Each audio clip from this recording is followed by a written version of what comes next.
Olá pessoal, aqui é o professor Juliano de Física e nessas próximas aulas a gente vai estudar a associação de resistores. Na primeira parte, a associação em série, na segunda parte, a associação em paralelo, para que a aula não fique muito extensa.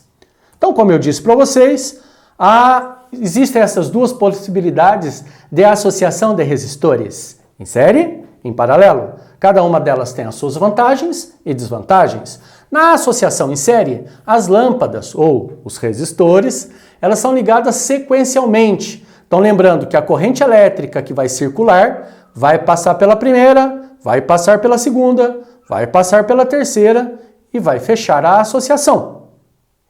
A associação em paralelo é quando eu coloco, obviamente, um resistor em paralelo ao outro. E aí, quando eu aplicar DDP nessa associação, a corrente elétrica chegando no ponto A, ela vai se dividir. Então é uma associação caracterizada pela divisão da corrente elétrica. Se a chave estiver fechada, obviamente aqui, então essa lâmpada ela vai acender diante da aplicação da diferença de potencial.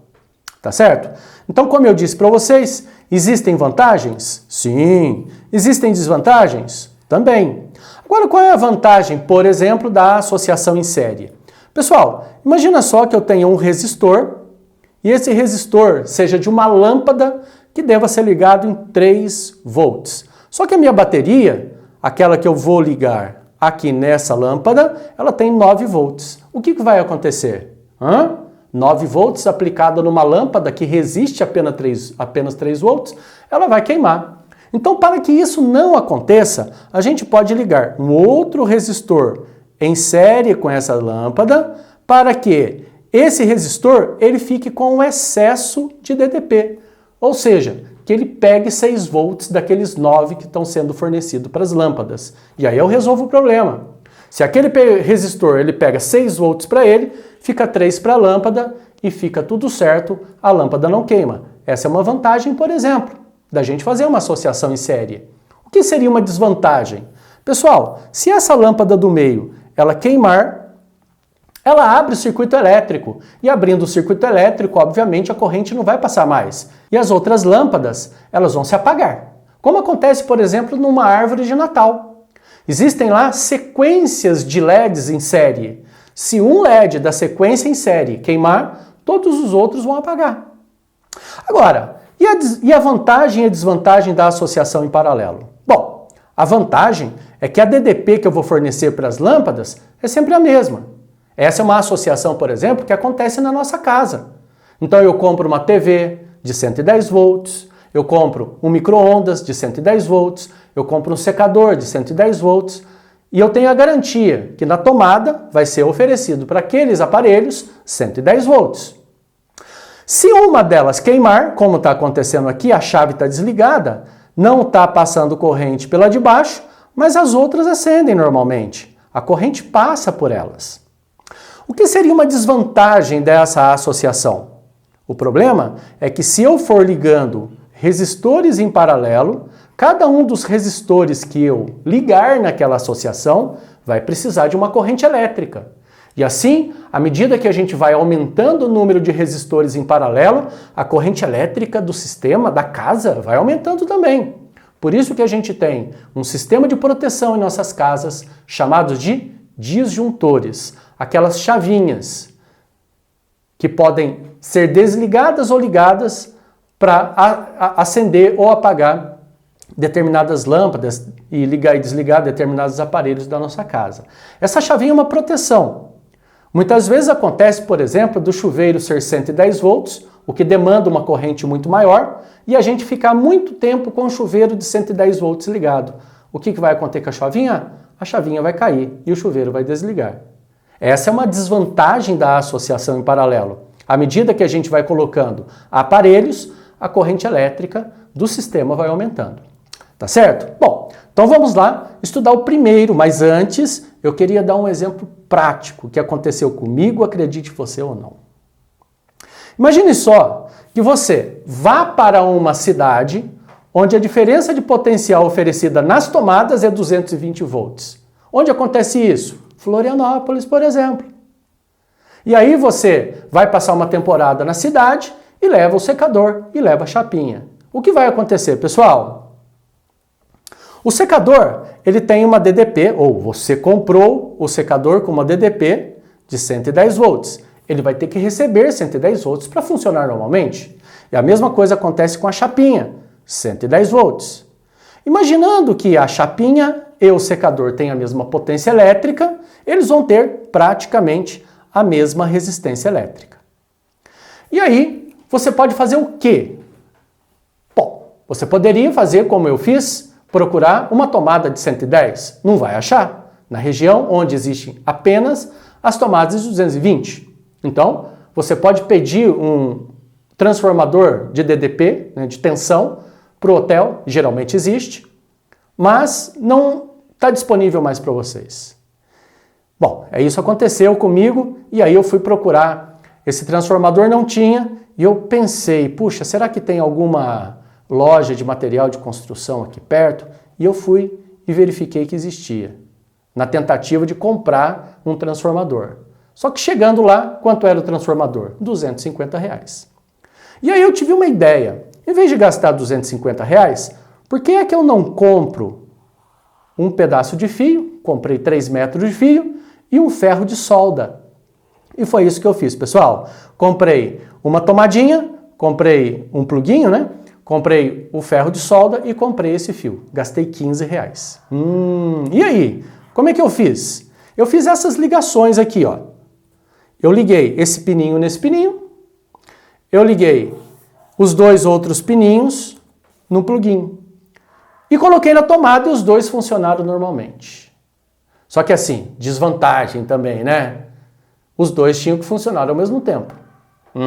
Porque se eu desligasse um, ao mesmo tempo o outro ia desligar, porque essa associação que eu fiz é uma associação em série. Eu fiz essa sequência de resistores, né? Resistor do secador com o resistor da chapinha.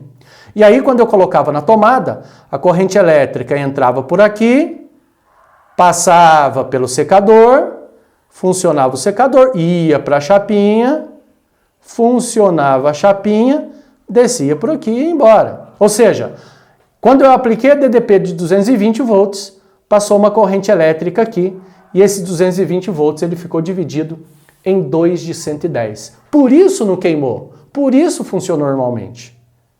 Então essa associação em série que eu fiz foi muito parecida com aquela associação que eu mostrei para vocês no slide anterior, que era o de uma lâmpada ligada a um resistor, para que a lâmpada não queimasse. Uma grande vantagem da associação em série. Ok? Bom, isso que eu fiz só foi possível porque essa associação é uma associação divisora de tensão elétrica. Essa é a principal característica da associação. A corrente que passa pelos resistores é a mesma e a tensão elétrica ela é dividida.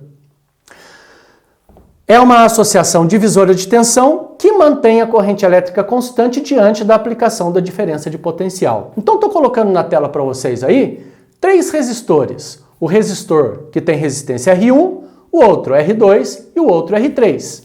Quando eu aplico uma diferença de potencial nesses resistores, vai passar uma corrente. Lembra que para ter corrente elétrica precisa ter diferença de potencial.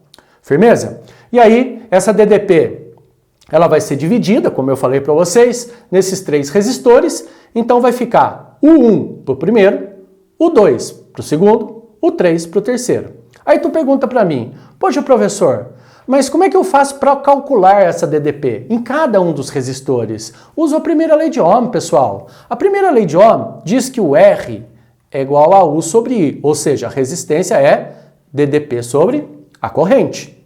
Então a DDP, né, vou colocar aqui para vocês também, seria o R vezes I, é o URI.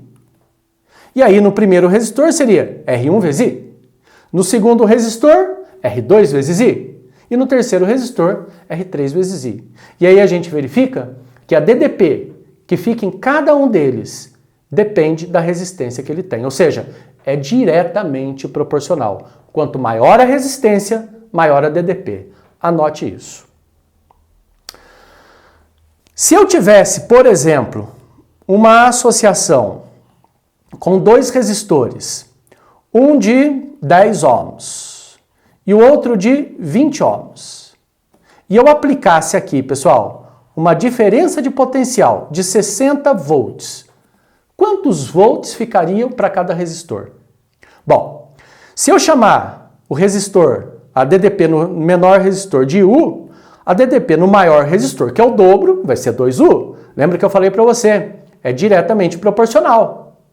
Então vai ficar 3U igual a 60, portanto U será igual a 20 volts. Portanto, o primeiro resistor ele receberá 20 volts e o segundo resistor receberá 40 volts. Entendeu como é? Então, aquele que tiver maior resistência vai ficar com a maior DDP, proporcionalmente. Tá certo? Bom, se você também não quiser fazer desse jeito, é só calcular a DDP com essas formulinhas que eu coloquei aí para vocês, com a primeira lei de Ohm. Firmeza? Agora veja bem, eu posso substituir esses 3 resistores por um só? Imagina que fossem 3 lâmpadas. Será que eu posso substituir as 3 lâmpadas por uma só, que dissipe a mesma potência?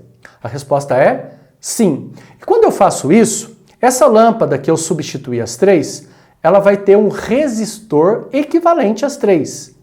Esse resistor equivalente, ele vai ter uma resistência que também vai substituir as 3.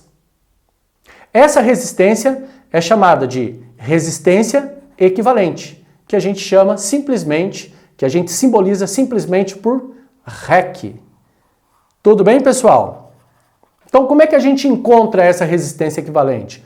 Como é que eu vou saber o valor dela para eu poder comprar uma lâmpada que tenha o poder de substituir as 3 com a mesma potência dissipada? Então, vou partir da ideia de que o U que eu forneci, a DDP, ela pode ser a soma das partes. Ela foi dividida entre os resistores. E no lugar de cada U, eu vou colocar a primeira lei de Ohm. E nesse U total, a resistência equivalente.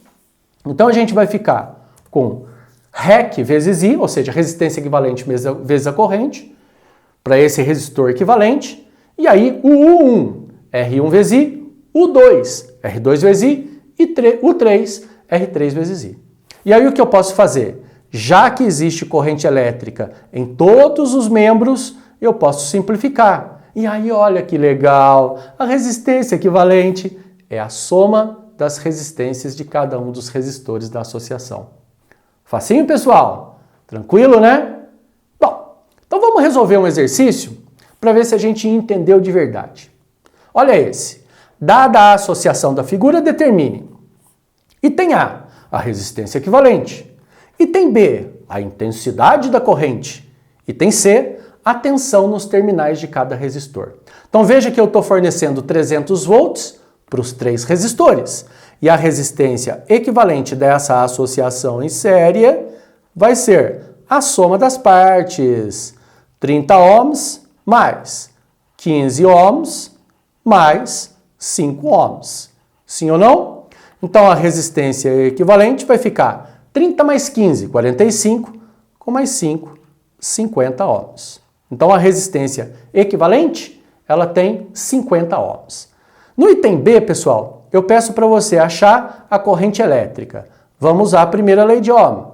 I é igual a U sobre REC. Por que REC, professor? Porque eu vou usar a DDP total, os 300 volts. Então eu tenho que usar a resistência total. Beleza? Então a gente vai ter 300 volts dividido por 50 ohms. Então a corrente elétrica, ela vai ser, cortou aqui, 30 por 5, 6 amperes. Firmeza? Então, 6 amperes de corrente, 50 ohms de resistência equivalente.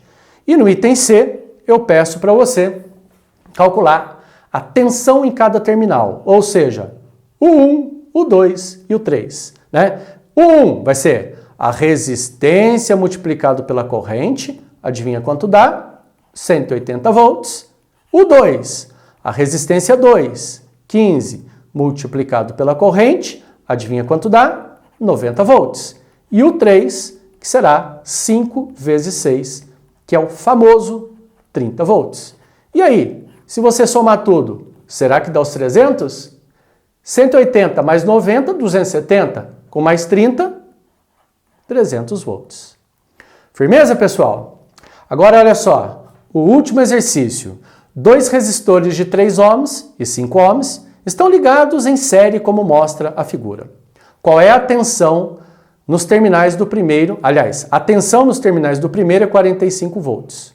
Item A, qual é a tensão no segundo resistor? E agora, hein?